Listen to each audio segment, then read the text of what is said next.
أشهد أن لا إله إلا الله وحده لا شريك له وأشهد أن محمدا عبده ورسوله أما بعد فأعوذ بالله من الشيطان الرجيم بسم الله الرحمن الرحيم الحمد لله رب العالمين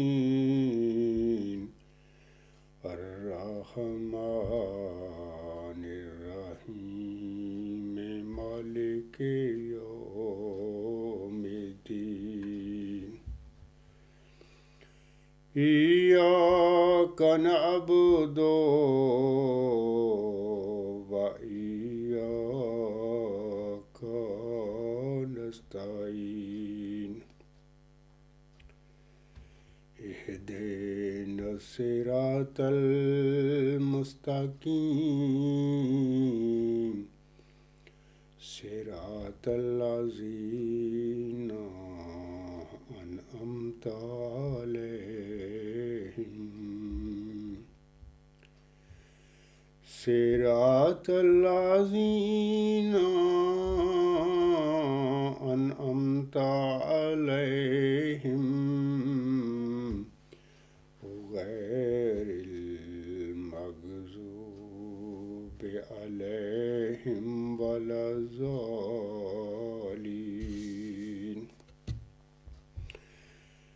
سامعین کرام، خاکسار نے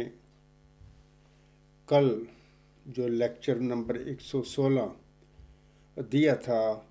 اس کا عنوان تھا عبدالغفار جنبہ مدعی معوضہ کی غلام مسیح الزماں کی صداقت کے عمومی دلائل حصہ سوم۔ کل کے یعنی گزشتہ جو لیکچر تھا اس میں میں نے مرزا طاہر احمد کے چند اشعار کی تشریح کی تھی کہ انہوں نے اپنے جو اشعار نظم کیے تھے ان کے منظوم کلام میں اللہ تعالیٰ نے لاشعوری طور پر یا بالواسطہ رنگ میں مرزا طاہر احمد سے اس عجز کے دعویٰ معوضہ کی غلام مسیح الزماں کی تصدیق فرما دی تھی۔ سامعین کرام سے گزارش ہے کہ وہ خاکسار کی کتاب غلام مسیح الزماں کے پہلے حصے کا آخری اور چوتھا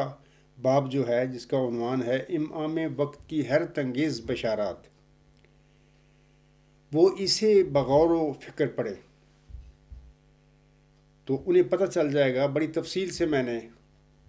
جناب مرزا طاہر احمد صاحب کے اشعار کا ذکر کیا ہے، ان کو کوٹ کیا ہے، اور پھر اللہ تعالیٰ کے دیے ہوئے علم کے مطابق ان کی میں نے تفسیر کی ہوئی ہے، تشریح کی ہوئی ہے۔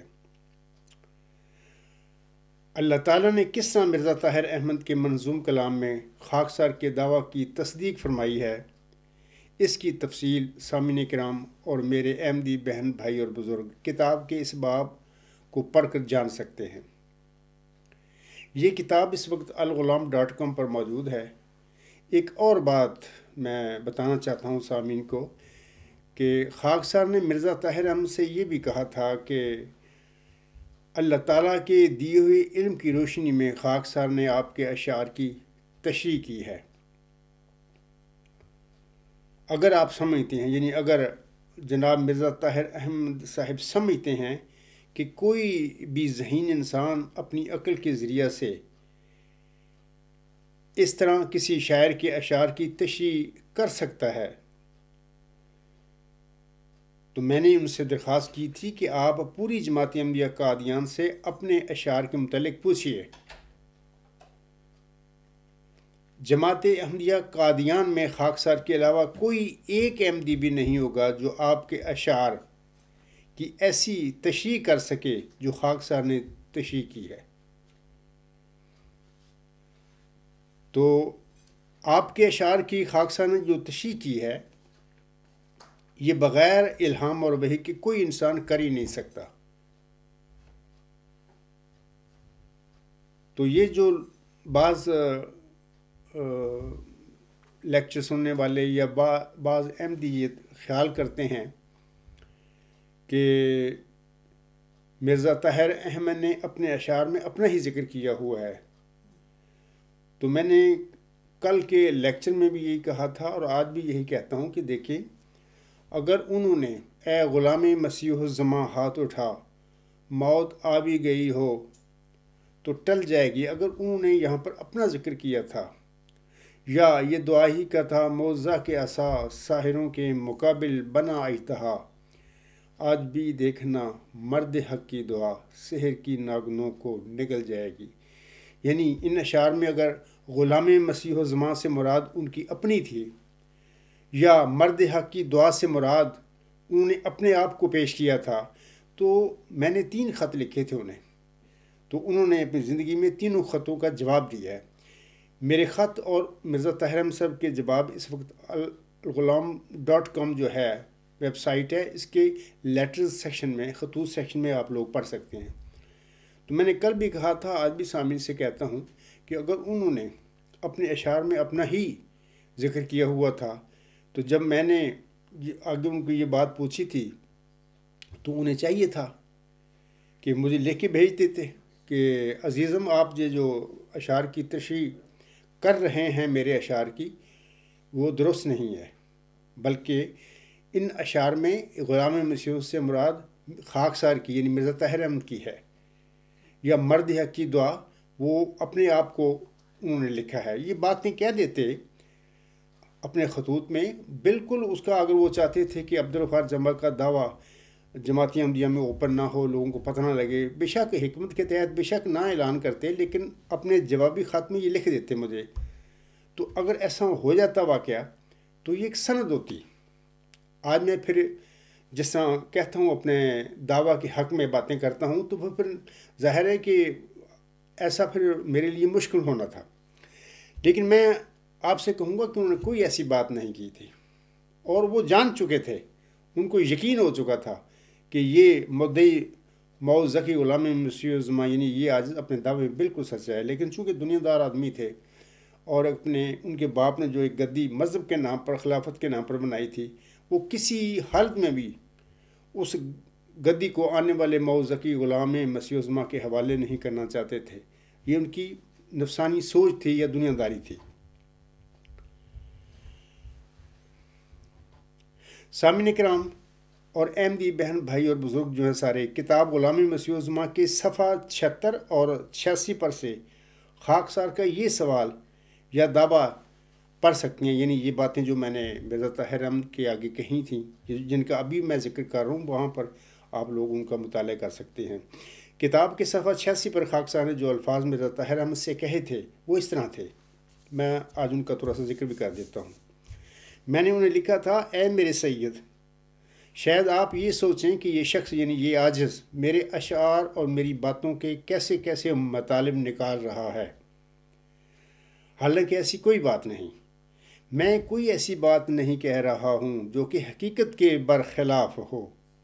یہ باتیں لکھنے کی صرف اسی شخص کو توفیق مل سکتی ہے جسے حقیقت سے آگاہی ہو چکی ہو، یعنی جس کو اللہ تعالیٰ پہلے اپنے فضل سے نوازے اور ساتھ ہی اسے یہ یقین بھی بخشے کہ میں اس فضل کا اپنے مقرر کردہ امام کے منہ سے ذکر بھی کراؤں گا، ورنہ کسی دوسرے شخص کو ان باتوں کا پتہ نہیں چل سکتا تھا۔ آپ بے شک احباب جماعت سے پوچھ کر دیکھ لیں، کیا کوئی دوسرا شخص بھی ان باتوں کو جانتا ہے؟ ہرگز نہیں۔ یہ میرا سٹیٹمنٹ ہے، اس کتاب میں لکھا ہوا ہے۔ تو یہ مرزا طاہر احمد کے آگے میں نے یہ باتیں کر دی تھی کہ اگر وہ سمجھتے تھے کہ انہوں نے اپنے منظوم کلام میں اپنا ہی ذکر کیا ہوا ہے تو ان کو کیا مسئلہ تھا؟ اگر میرے دعوے کو الاعلان اس قسم کی باتیں نہیں کہنا چاہتے تھے تو جو جوابی خط ہیں ان میں لکھ دیتے کہ عزیزم اپنے منظوم کلام میں نے اپنا ہی ذکر کیا ہوا ہے، لیکن انہوں نے نہیں لکھا کیونکہ ان کو ضرورت نہیں پیدا ہوئی، وہ کر ہی نہیں سکتے تھے، ان کو پتہ لگ گیا تھا کہ یہ عبدالغفار جنبا جو کہہ رہا ہے سچ کہہ رہا ہے، میں پکڑا گیا ہوں، خدا نے مجھے پکڑ لیا ہے۔ بعض لوگ کہتے ہیں یہ جو میں باتیں لکھی ہیں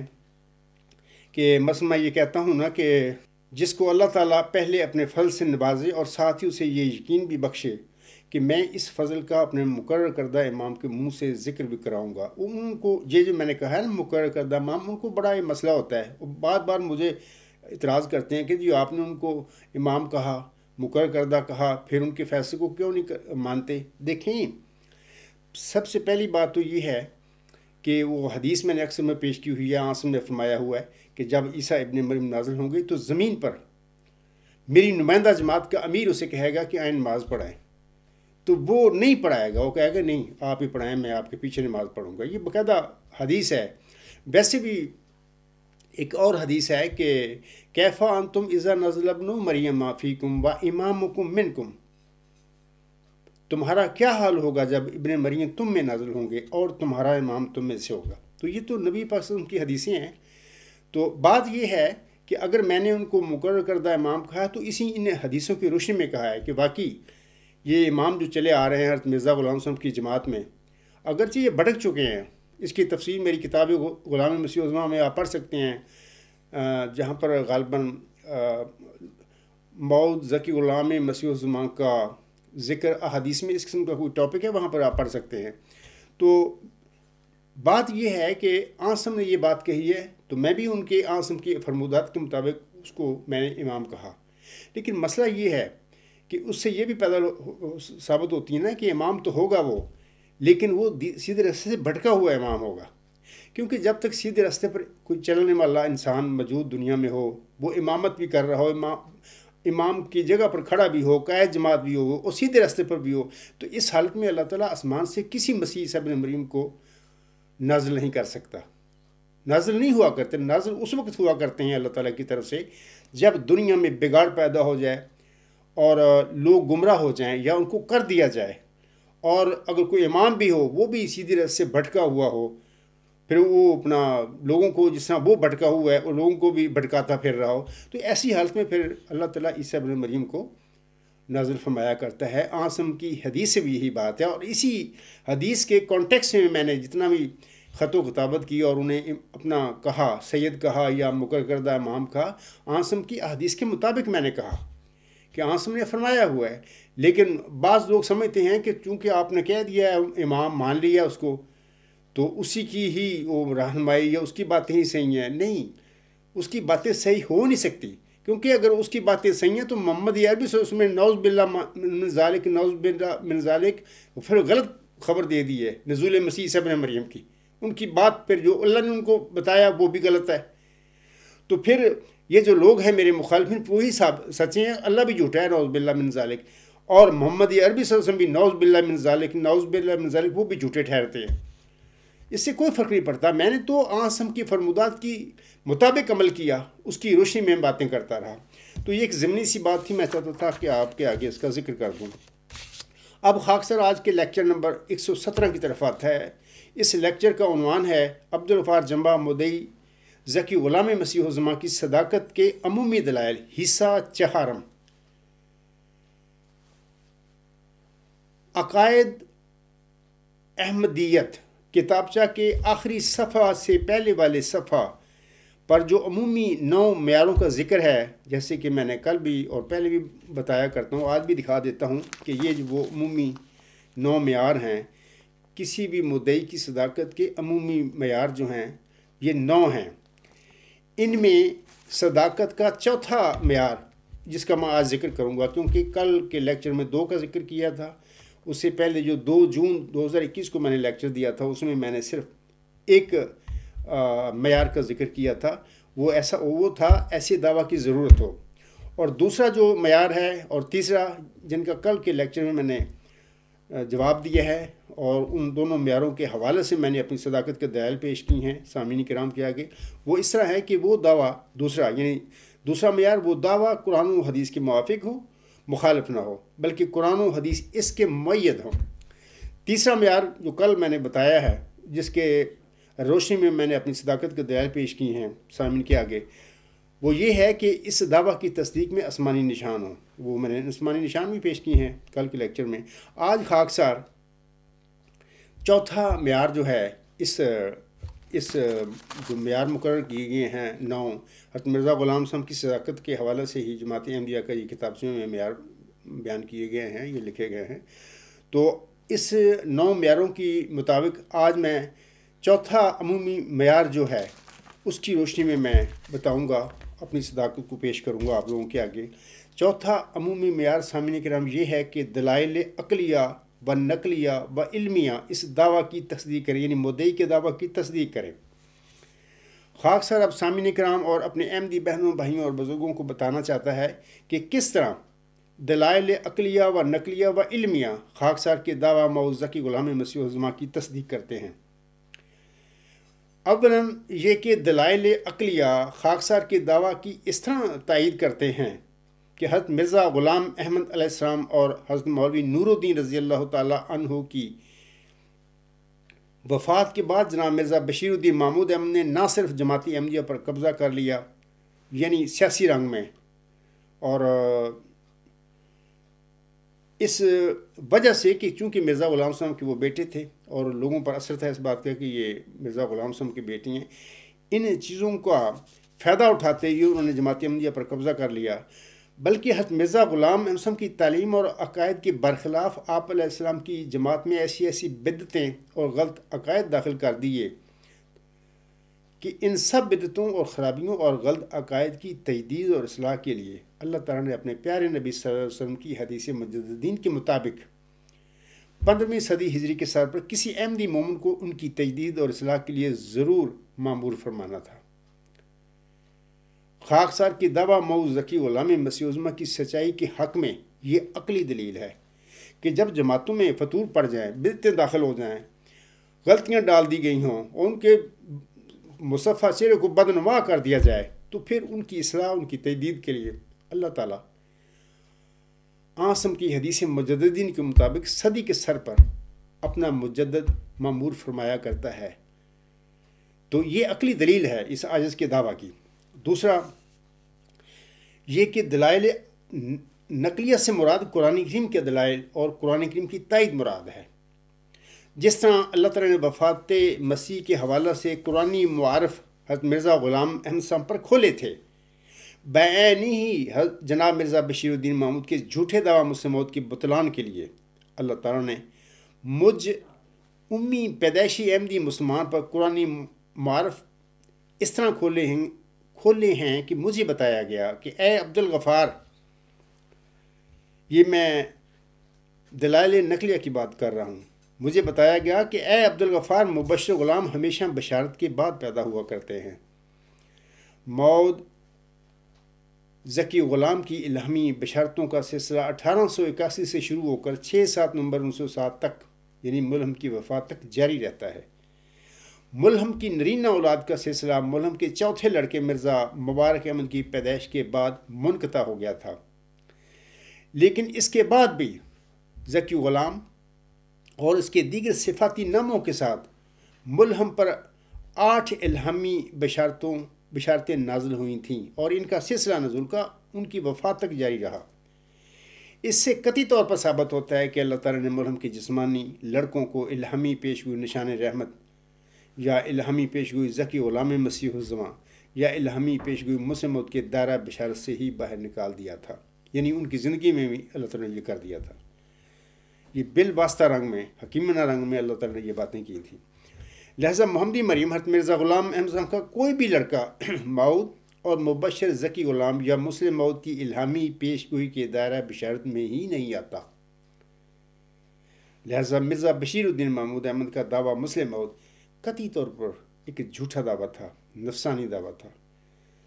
اے میرے احمدی بہنوں، بھائیوں اور بزرگوں، یہ قرآنی معارف ہیں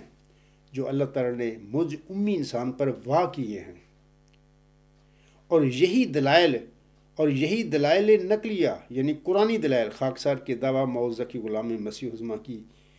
تصدیق کرتے ہیں۔ یہ ایسی بات ہے جیسے کہ اللہ تعالیٰ نے 1 صدی قبل مرزا غلام صاحب کو قرآن کا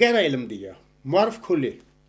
اور وہ جو عقیدہ 13-14 صدیوں تک امت محمدیہ میں حیات مسیح عیسیٰ ابن مریم کا چلا آ رہا تھا، حضرت مرزا غلام احمد صاحب نے اللہ تعالیٰ سے علم پا کر انکشاف اور وحی کے ساتھ قرآنی معرف کا علم پا کر 30 آیات امت محمدیہ کے آگے پیش کر دی تھی کہ وہ مسیح عیسیٰ ابن مریم جس کی تم کہتے وہ آسمان پر گیا ہوا ہے، وہ زندہ بیٹھا ہوا آئے گا، وہ تو فوت ہو چکا ہے۔ یہ قرآن کریم کے معرف تھے جو اللہ تعالیٰ نے مرزا غلام صاحب پر کھولے۔ مرزا غلام احمد سے پہلے بڑے مجددین بھی آئے تھے، بڑے کتب بھی گزرے ہیں، ولی بھی تھے، لیکن کسی کو اس جو عقدہ ہے یا اس علم ہے قرآن کا کسی کو علم نہ ہوا۔ یہ اللہ تعالیٰ نے مرزا غلام احمد صاحب پر اپنا فضل کیا کہ اللہ تعالیٰ نے قرآن کریم کی وہ آیات آپ علیہ السلام پر کھول دی جو کہ حضرت عیسیٰ ابن مریم صاحب ایک برزندہ نبی تھا، اس کی وفات ثابت کر رہی تھی۔ تو ایسے ہی اس عاجز کو بھی اللہ تعالیٰ نے قرآن کا علم دیا، قرآن کے معرف اس عاجز پر کھولے، یعنی دلائل نقلیاں ہیں یہ، کہ بتا دیا کہ وہ تو میرے الہام دیکھ ہے عبدالغفار، وہ تیرا الہام کیا خبر دے رہے ہیں۔ مرزا غلام صاحب کے تمام لڑکے میں نے تو باہر نکال دی اس پیشگوئی سے، یعنی چلہ اشارپور میں جو پیشگوئی نازل ہوئی تھی مرزا غلام صاحب پر، اس کی دائرہ بشارت سے میں نے اس کی اولاد کو، جسمانی اولاد کو باہر نکال دیا، اور یہ بھی بتا دیا اللہ نے مجھے کہ جس طرح میں نے لڑکے کے متعلق وعدہ بخشا ہے ملہم کو کہ وہ لڑکا تیری ہی تخم سے، تیری ہی ذریت و نسل ہوگا۔ اللہ تعالیٰ نے مجھے بتایا کہ اے عبدالغفار، ذکی غلام کے متعلق میں نے کوئی ایسا وعدہ نہیں کیا ملہم کے ساتھ کہ وہ ذکی غلام تیری ہی تخم سے، تیری ہی ذریت و نسل سے ہوگا، ایسے کوئی وعدہ نہیں ہے۔ میں نے بارہا کہا ہے کہ میرا چیلنج ہے، مجھے کسی مرزا غلام صاحب کے الہام میں سے یہ چیز دکھا دیں لڑکے کی طرح کہ اللہ تعالیٰ نے ذکی غلام کے حوالے سے بھی ایسا وعدہ کیا ہو، ہرگز نہیں۔ تو یہ وہ قرآنی معرف ہیں جو اس عاجز پر مرزا غلام احمد علیہ السلام جو میری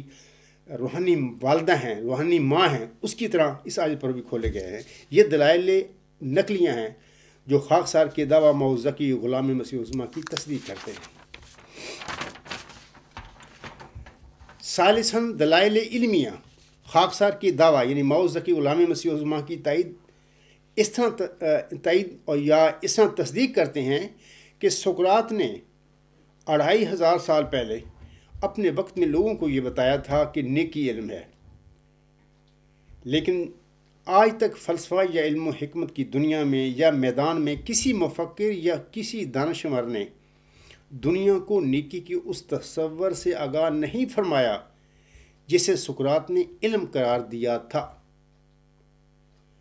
یا جسے اس نے علم کے ساتھ تشبیہ دی تھی،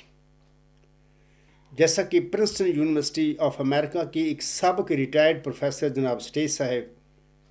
اپنی مشہور زمانہ کتاب a critical history of Greek philosophy کے صفحہ 149 پر لکھتے ہیں۔ سٹیج صاحب فرماتے ہیں but as far Socrates the sole condition of virtue is knowledge and as knowledge is just what can be imparted by teaching it followed that virtue must be teachable. The only difficulty is to find the teacher, to find someone who knows the concept of virtue. But the concept of virtue is, that is, thought Socrates, the precious piece of knowledge which no philosopher has ever discovered, and which, if it were only discovered, could at once be imparted by teaching, whereupon men would at once become virtuous. Stage صاحب کے ان انگریزی کا جو الفاظ تھے ان کا ترجمہ اس طرح ہے، وہ فرماتے ہیں لیکن جیسا کہ سقراط کے لیے نیکی کی تنہا شرط اس کا علم ہونا ہے، اور جیسا کہ علم قطعی ہے جس کو بذریعہ تعلیم سکھایا جا سکتا ہے، اس سے معلوم ہوا کہ نیکی بھی قابل تعلم ہونی چاہیے۔ مشکل صرف یہ ہے کہ کسی معلم کو ڈھونڈا جائے جو نیکی کے اس تصور کو جانتا ہو۔ نیکی کا وہ تصور جسے سقراط نے سوچا اور جو علم کا انمول جز ہے، جس کو کسی مفکر نے آج تک دریافت نہیں کیا، اور اگر کبھی وہ دریافت ہو گیا تو فوراً اسے پڑھایا جائے گا، اور اس طرح انسان فوراً نیک ہو جائیں گے۔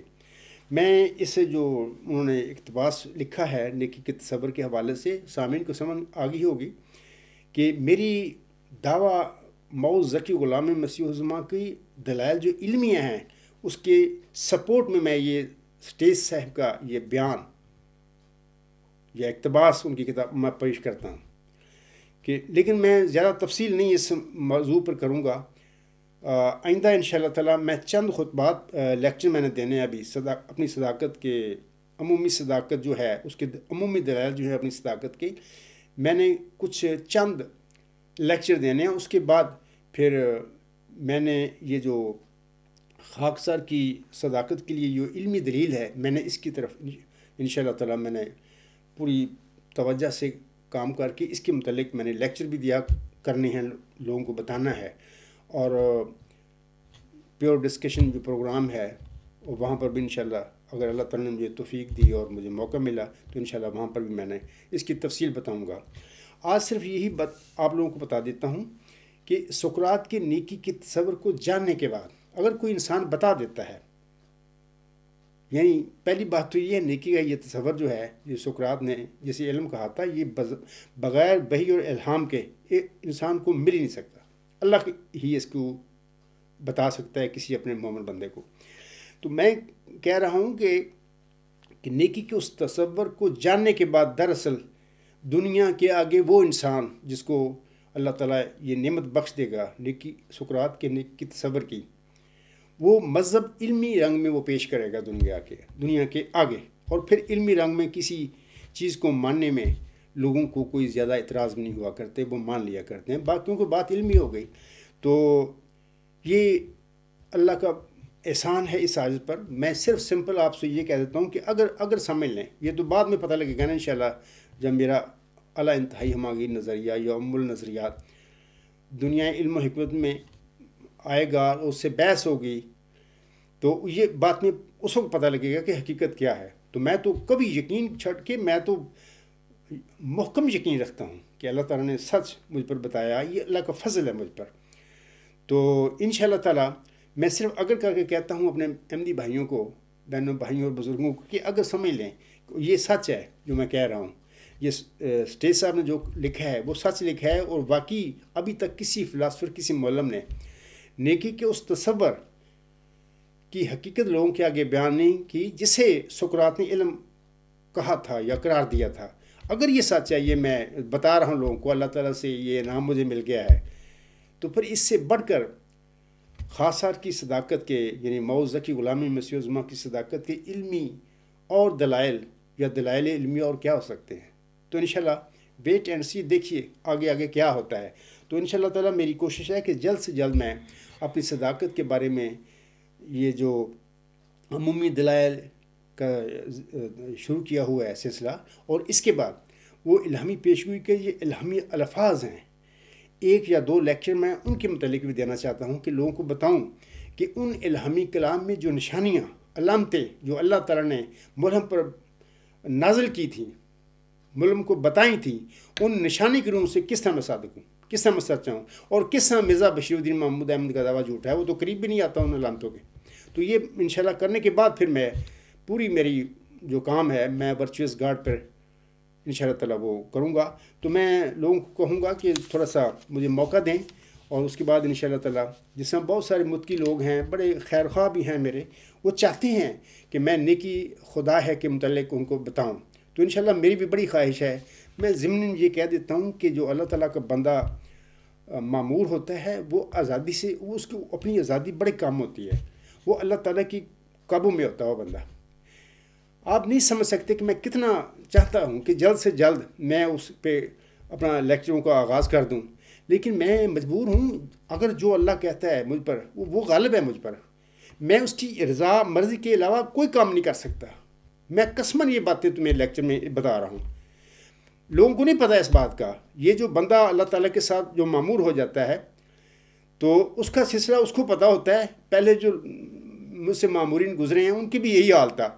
لوگ فرمائشیں کیا کرتے ہیں یہ کرو وہ کرو, وہ تو بیچارے مجبور ہوتے ہیں, بیچارے وہ کچھ کر نہیں سکتے, آزاد نہیں ہوتے. تو اللہ تعالیٰ جس طرح اپنی رضا کے ساتھ اس معمور کو چلاتا ہے تو وہ اس کو چلنا پڑتا ہے, اس کی مجبوری ہے. تو میری بھی یہی مجبوری ہے, اور میرا تو بڑی خواہش ہے کہ انشاءاللہ یہ علمی موضوع جو ہے اس پہ بات کی جائے، تو انشاءاللہ تعالیٰ اور جلد وہ وقت آ جائے گا جب میں اس پہ بڑی تفصیل کے ساتھ لوگوں کو بتاؤں گا۔ اور میں سمجھتا ہوں کہ یہ دلائل علمیہ جو ہے اس حوالے سے تھوڑی سی میں نے بتا دی ہے آپ لوگوں کو کہ اس کا ثبوت خاکسار کا یہ جو الہامی نظریہ ہے، یعنی الہام ہوا ہے مجھ پر ورچوئس گاڈ، اس کے 3 نام خدا تعالیٰ نے مجھے بتائے ہیں الہامی طور پر۔ ایک تو اس کا نام ہے الہی نظریہ، ڈیوائن تھیری۔ دوسرا نام اللہ تعالیٰ نے مجھے بتایا ہے کہ اے عبدالغفار it is supreme ultimate universal theory, یہ اعلیٰ انتہائی ہماگیر نظریہ ہے۔ تیسری اللہ تعالیٰ نے بتایا ہے کہ اے عبدالغفار it is mother of theories, اے عبدالغفار یہ النظریات ہے، ہر مادی نظریہ، ہر میٹا فزیکل تھیری اس میں سے نکلتی ہے، اور یہ نظریہ خود کسی سے نہیں نکلتا ہے، انڈیپینڈنٹ ہے، غنی ہے، آزاد ہے۔ تو بہت ساری باتیں ہیں انشاءاللہ آئندہ لیکچروں میں پھر میں آپ لوگوں کو بتاؤں گا، اور انشاءاللہ یہ جو میں نظر ثانی کر رہا ہوں اپنے اس ورچوئس گاڈ تھیسس پر، اس میں نظر ثانی میں اس لا پر، اس ورچوئس گاڈ جو نظریہ اس میں کوئی تبدیلی نہیں ہے، لیکن صرف اضافے ہوں گے میرے اس تھیسس میں، جو کہ میں سقراط کے متعلق یہ اللہ تعالیٰ کی طرف سے میں مجبور ہوں کہ میں کروں ذکر، اللہ تعالیٰ کی رضا ہی ہے کہ میں کروں ذکر، کیونکہ پہلے میں نے بڑی جلدی میں تھیسس لکھا تھا پاکستان میں، تو لکھنے کے بعد میں ادھر یورپ اللہ تعالیٰ نے کہا بھی چلے جاؤ، میں آ گیا، تو اب اللہ تعالیٰ کی رضا کے مطابق ہی میں اس میں جو ایڈیشن کر رہا ہوں وہ سقراط کے متعلق ہے، کہ وہ ایک جس طرح یورپ میں اس کو ایک خشک فلسفی سمجھا جاتا ہے، بڑی نکتہ چینیاں بھی کرتے ہیں لوگ، بلکہ نیٹشے نے تو بڑے اسٹرانگ لفظ ان کے خلاف استعمال کیے ہوئے ہیں،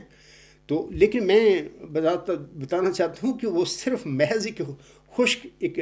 مفکر نہیں تھا، ایک فلسفی نہیں تھا، وہ بلکہ اللہ کا برگزیدہ نبی اور رسول تھا، ایتھنس کے لیے، ایتھنسٹی کے لیے، اپنے زمانے کا وہ مسلح تھا۔ تو انشاءاللہ بعد میں یہ باتیں میں آپ لوگوں کو بتایا کروں گا۔ اچھا، یہ تو تھا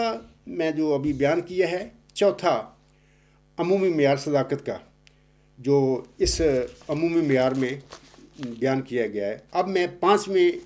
معیار کی طرف آتا ہوں۔ صداقت کے عمومی معیاروں میں، صداقت کے عمومی معیاروں میں سے 5واں عمومی معیار یہ ہے کہ مدعی کے ہاتھ سے نشانات الہی ظاہر ہوتے ہوں۔ نشانات کے حوالے سے اللہ تعالیٰ قرآن کریم میں فرماتا ہے، سامعین کرام، وَأَقْسَمُوا بِاللَّهِ جَهْدَ إِيمَانِهِمْ لَئِن جَاءَتْهُمْ آيَاتٌ لَا يُؤْمِنُنَّ بِهَا قُلْ إِنَّمَا الْآيَاتُ عِندَ اللَّهِ وَمَا يُشْعِرُكُمْ أَنَّهَا إِذَا جَاءَتْ لَا يُؤْمِنُونَ وَنُقَلِّبُ أَفْئِدَتَهُمْ وَأَبْصَارَهُمْ كَمَا لَمْ يُؤْمِنُوا بِهِ أَوَّلَ مَرَّةٍ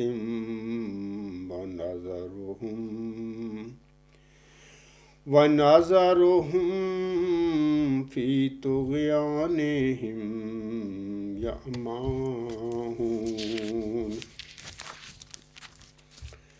هَلْ يَنظُرُونَ إِلَّا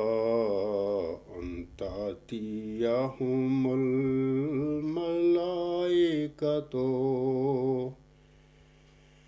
أَوْ يَأْتِيَ رَبُّكَ أَوْ يَأْتِيَ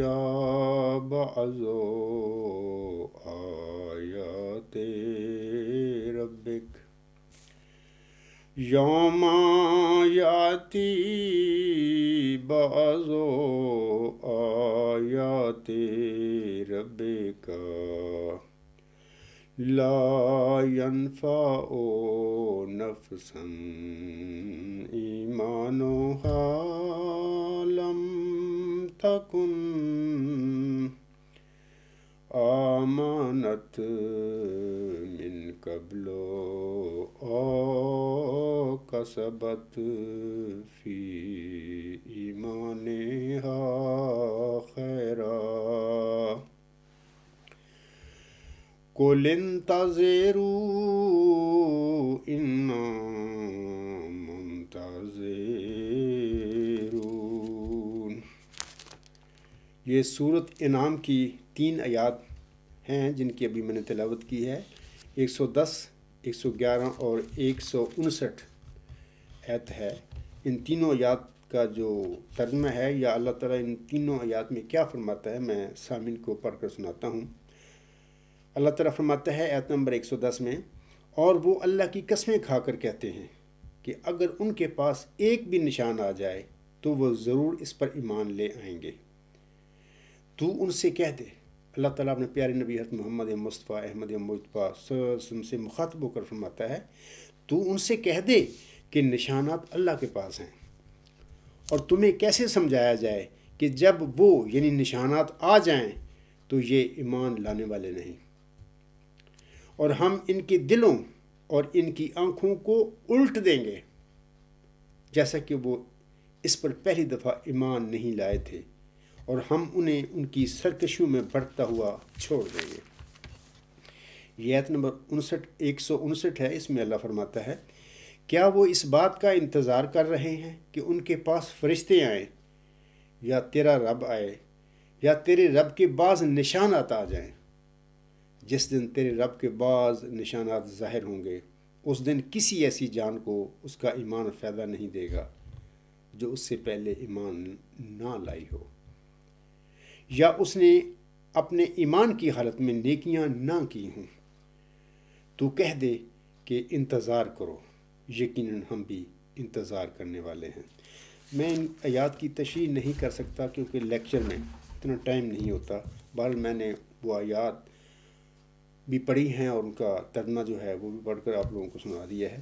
نشانوں کے حوالے سے۔ تو اب میں آپ لوگوں کو بتاتا ہوں کہ قادیانی جماعت کے علماء نے اپنے کتابچہ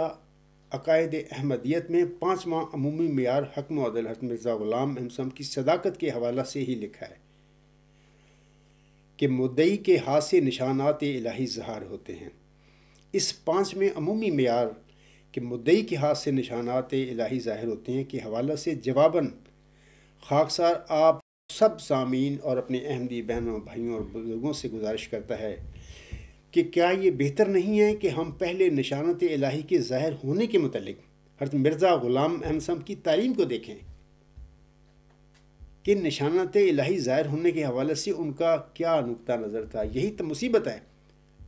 یعنی اس ذکی غلام کے لیے، اس نشان رحمت کے لیے جو اب 15ویں صدی ہجری کے سر پر وہ معمور ہوا ہے، اس کے لیے یہی مسئلہ ہے کہ تم لوگ زبانی مانتے ہو مرزا غلام صاحب کو۔ مرزا غلام صاحب کی تعلیم جو ان کی کتابیں تو آپ پڑھتے ہی نہیں، آپ کو تو پتہ ہی نہیں، مجھ سے تقاضا کرتے رہتے ہو نشانات دکھائیں نشانات دکھائیں۔ آپ پہلے پڑھیں مرزا غلام صاحب کی کتابوں کو، اس میں دیکھیں کہ نشانوں کے حوالے سے مرزا غلام صاحب کی کیا تعلیم ہے۔ اگر آپ ان کتابوں کو آپ نے پڑھا ہوا ہوتا یا پڑھتے تو کبھی بھی مجھ سے اس کا بے باک ہو کر نشانات کا مطالبہ نہ کرتے، کیونکہ مرزا غلام صاحب نے بڑی حقیقت بتائی ہوئی ہے نشانات کے حوالے سے، اور خوف کا مقام ہے۔ قرآن کریم میں بھی اللہ تعالیٰ بار بار فرماتا ہے، میں نے تو 3 آیات کا ذکر کیا ہے کہ جب نشانات میرے آتے ہیں جو پہلے میرے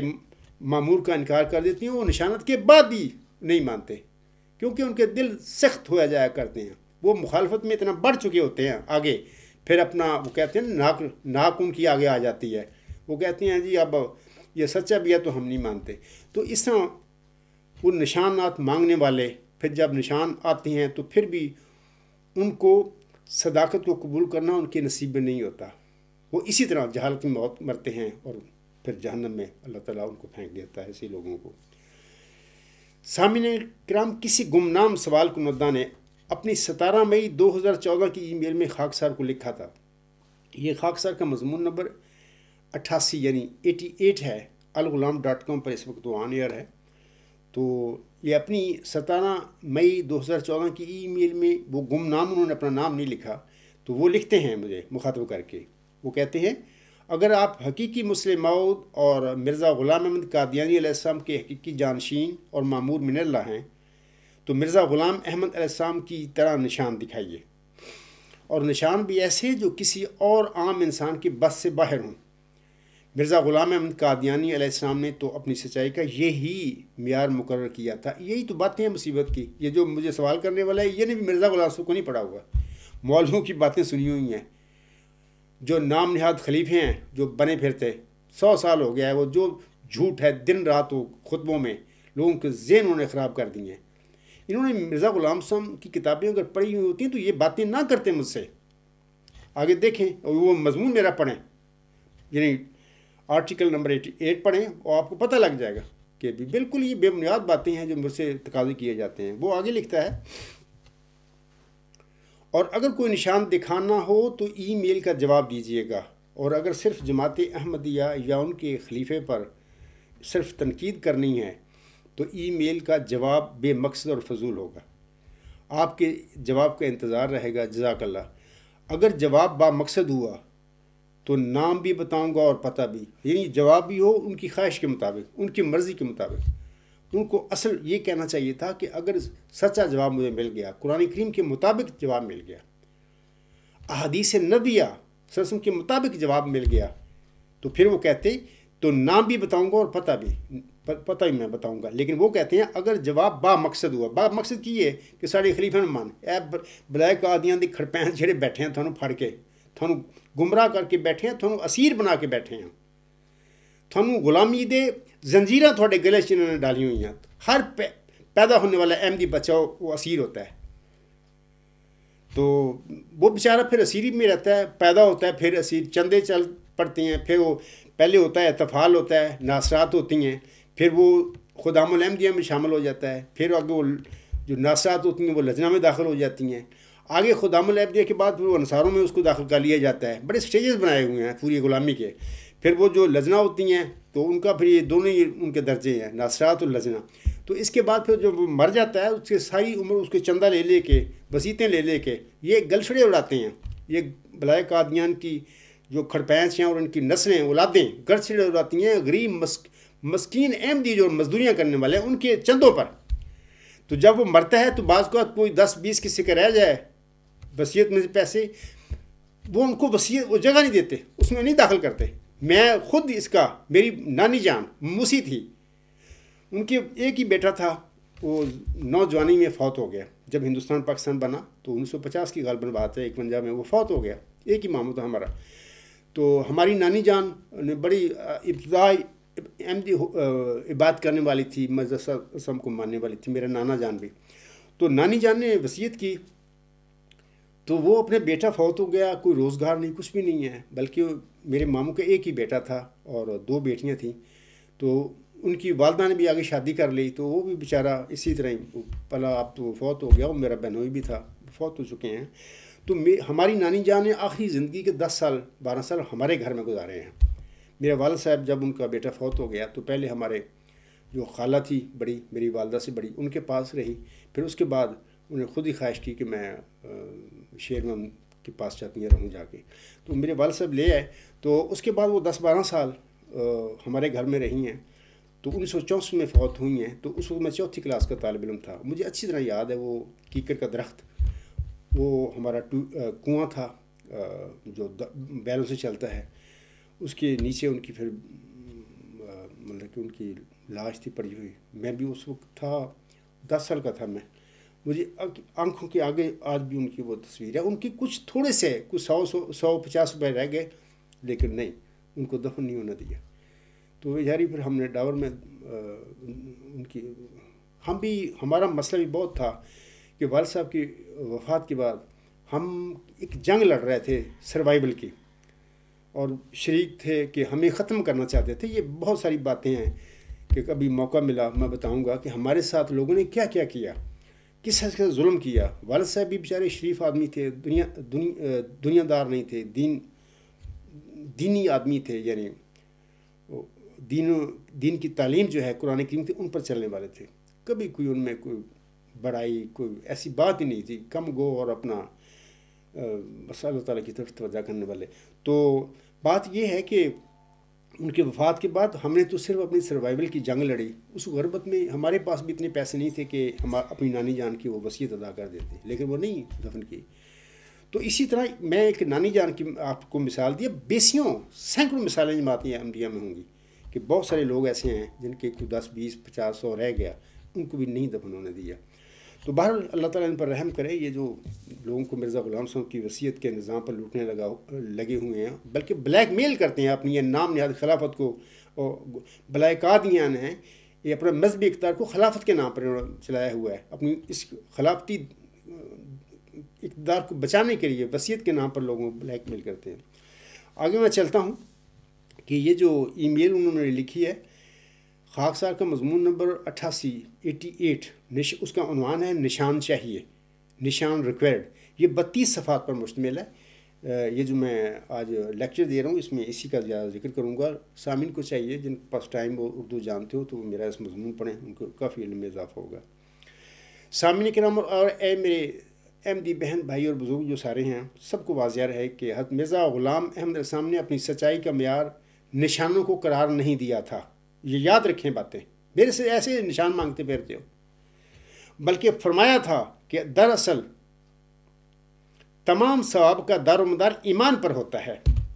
اور ایمان اس بات کا نام ہے کہ جو بات پردہ غیب میں ہو اس کو بعض قرائن کے ذریعے سے قبول کیا جائے. اسی قدر دیکھ لینا کافی ہوتا ہے کہ قرائن موجودہ ایک شخص کے صادق ہونے پر بے نسبت اس کے کاذب ہونے کے بکثرت پائے جاتے ہیں. یہ تو ایمان کی حد ہے, لیکن اگر کوئی اس سے آگے بڑھ کر نشان طلب کرتا ہے تو اللہ تعالیٰ کے نزدیک وہ فاسق ہے. اور ایسے ہی لوگوں کے متعلق اللہ تعالیٰ نے فرمایا ہے کہ نشانوں کے بعد ان کا ایمان قابل قبول نہیں ہوتا. اللہ تعالیٰ نے قرآن کریم کے شروع میں ہی مومنوں کی یہ علامت بیان فرمائی ہے کہ الذین یؤمنون بالغیب, وہ غیب پر ایمان لاتے ہیں. یعنی وہ ایسی بات پر ایمان لاتے ہیں کہ جو ہنوز پردہ غیب میں ہوتی ہے اور لوگوں پر کلیتاً مکشوف نہیں ہوتی. اور ایسے ایمان سے اجر و ثواب کے علاوہ اللہ تعالیٰ کی خوشنودی اور رضا بھی حاصل ہوتی ہے. لہذا سامعین کرام, حضرت مرزا غلام احمد علیہ السلام کے بقول نشانوں کی بجائے حق و باطل میں فرق کرنے کے لیے یہی کافی ہوتا ہے کہ چند قرائن جو وجہ تصدیق بن سکیں اپنے ہاتھ میں ہوں, اور تصدیق کا پلہ تکذیب کے پلہ سے بھرے. یہ بات ہے. یہ مرزا غلام صاحب کی تعلیم پڑھ رہا ہوں, میں بتا رہا ہوں, آگے ان کا میں حوالہ بھی پڑھتا ہوں. حق معدل حضرت مرزا غلام احمد صاحب اپنی شورا آفاق کتاب آئینہ کمالات اسلام میں روحانی خزائن جلد 5 صفحہ 334 تا 335 پر لکھتے ہیں. آپ علیہ السلام فرماتے ہیں تمام ثواب ایمان پر مترتب ہوتا ہے, اور ایمان اسی بات کا نام ہے کہ جو بات پردہ غیب میں ہو اس کو قرائن مرحجہ کے لحاظ سے قبول کیا جائے. یعنی اس قدر دیکھ لیا جائے کہ مثلا صدق کے وجوہ کذب کے وجوہ پر غالب ہیں, اور قرائن موجودہ ایک شخص کے صادق ہونے پر بے نسبت اس کے کاذب ہونے کے بکثرت پائے جاتے ہیں. یہ تو ایمان کی حد ہے. مرزا غلام صاحب فرما رہے ہیں یہ تو ایمان کی حد ہے, لیکن اگر اس حد سے بڑھ کر کوئی شخص نشان طلب کرتا ہے تو وہ عند اللہ فاسق ہے. اور اسی کے بارے میں اللہ تعالیٰ شانہ قرآن کریم میں فرماتا ہے کہ نشان دیکھنے کے بعد اس کو ایمان نفع نہیں دے گا. یہ بات سوچنے سے جلد سمجھ آ سکتی ہے کہ انسان ایمان لانے سے کیوں خدا تعالیٰ کی رضامندی حاصل کرتا ہے. اس کی وجہ یہی ہے کہ جن چیزوں کو ہم ایمانی طور پر قبول کرتے ہیں وہ بکل الوجوہ ہم پر مشکوف نہیں ہوتی. مثلا انسان خدا تعالیٰ پر ایمان لاتا ہے مگر اس کو دیکھا نہیں, فرشتوں پر ایمان لاتا ہے لیکن وہ بھی نہیں دیکھے, بہشت اور دوزخ پر ایمان لاتا ہے اور وہ بھی نظروں سے غائب ہیں, محض حسن ظن سے مان لیتا ہے. اس لیے خدا تعالیٰ کے نزدیک صادق ٹھہر جاتا ہے, اور یہ صدق اس کے لیے موجب نجات ہو جاتا ہے. ورنہ ظاہر ہے کہ بہشت اور دوزخ اور ملائک ایک مخلوق خدائے تعالیٰ کی ہے, ان پر ایمان لانا نجات سے کیا تعلق رکھتا ہے؟ جو چیز واقعی طور پر موجود ہے اور بدیہی طور پر اس کا موجود ہونا ظاہر ہے, اگر ہم اس کو موجود مان لیں تو کس اجر کے ہم مستحق ٹھہر سکتے ہیں؟ مثلا اگر ہم یہ کہیں کہ آفتاب کے وجود پر ایمان لائے اور زمین پر ایمان لائے کہ موجود ہے، اور چاند کے موجود ہونے پر بھی ایمان لائے، اور اس بات پر ایمان لائے کہ دنیا میں گدھے بھی ہیں اور گھوڑے بھی اور کھچر بھی اور بیل بھی اور طرح طرح کے پرند بھی، تو کیا اس ایمان سے کسی ثواب کی توقع ہو سکتی ہے؟ پھر کیا وجہ ہے کہ جب ہم مثلا ملائکہ کے وجود پر ایمان لاتے ہیں تو خدا تعالیٰ کے نزدیک مومن ٹھہرتے ہیں اور مستحق ثواب بنتے ہیں، اور جب ہم ان تمام حیوانات پر ایمان لاتے ہیں جو زمین پر ہماری نظروں کے سامنے موجود ہیں تو ایک ذرہ بھی ثواب نہیں ملتا، حالانکہ ملائک اور دوسری سب چیزیں برابر خدا تعالیٰ کی مخلوق ہیں۔ پس اس کی وجہ یہی ہے کہ ملائک پردہ غیب میں ہیں اور دوسری چیزیں یقینی طور پر ہمیں معلوم ہیں، اور یہی وجہ ہے کہ قیامت کے دن ایمان لانا منظور نہیں ہوگا۔ یعنی اگر اس وقت کوئی شخص خدا تعالیٰ کی تجلیات دیکھ کر اور اس کے ملائک اور بہشت اور دوزخ کا مشاہدہ کر کے یہ کہے کہ اب میں ایمان لایا، تو منظور نہ ہوگا۔ کیوں منظور نہ ہوگا؟ اسی وجہ سے کہ اس وقت کوئی پردہ غیب درمیان نہ ہوگا تا اس سے ماننے والے کا صدق ثابت ہو۔ اب پھر ذرا غور کر کے اس بات کو سمجھ لینا چاہیے کہ ایمان کس بات کو کہتے ہیں اور ایمان لانے پر کیوں ثواب ملتا ہے۔ امید ہے کہ آپ بفضل ہی تعالیٰ تھوڑا سا فکر کر کے اس بات کو جلدی سمجھ جائیں گے کہ ایمان لانا اس طرز قبول سے مراد ہے جب بعض گوشے یعنی پہلو کسی حقیقت کے جس پر ایمان لایا جاتا ہے مخفی ہوں، اور نظر دقیق سے سوچ کر اور قرائن مرحجہ کو دیکھ کر اس حقیقت کو قبل اس کے کہ وہ بکلی کھل جائے قبول کر لیا جائے۔ یہ ایمان ہے جس پر ثواب مترتب ہوتا ہے، اور اگرچہ رسولوں اور نبیوں اور اولیاء کرام علیہم السلام سے بلا شبہ نشان ظاہر ہوتے ہیں، مگر سعید آدمی مرزا فرماتے ہیں، میں بھی وہ کہوں گا اپنے بہنوں بھائیوں بزرگوں کو، سنیے یہ مرزا غلام صاحب کی نصیحتیں ہیں، ان کو پلے باندھو، اسی میں آپ کی فلاح ہے۔ حضور صاحب فرماتے ہیں مگر سعید آدمی جو خدائے تعالیٰ کے پیارے ہیں ان نشانوں سے پہلے اپنی فراست صحیحہ کے ساتھ قبول کر لیتے ہیں۔ امید ہے سامعین کو سمجھ آ گئی ہوگی کہ حضرت مرزا غلام صاحب نے نشانوں کی بجائے اس بات پر زور دیا ہے کہ قرائن دیکھے جائیں، معیار دیکھے جائیں۔ اگر قرائن یا سچائی کا پلہ بھاری ہو،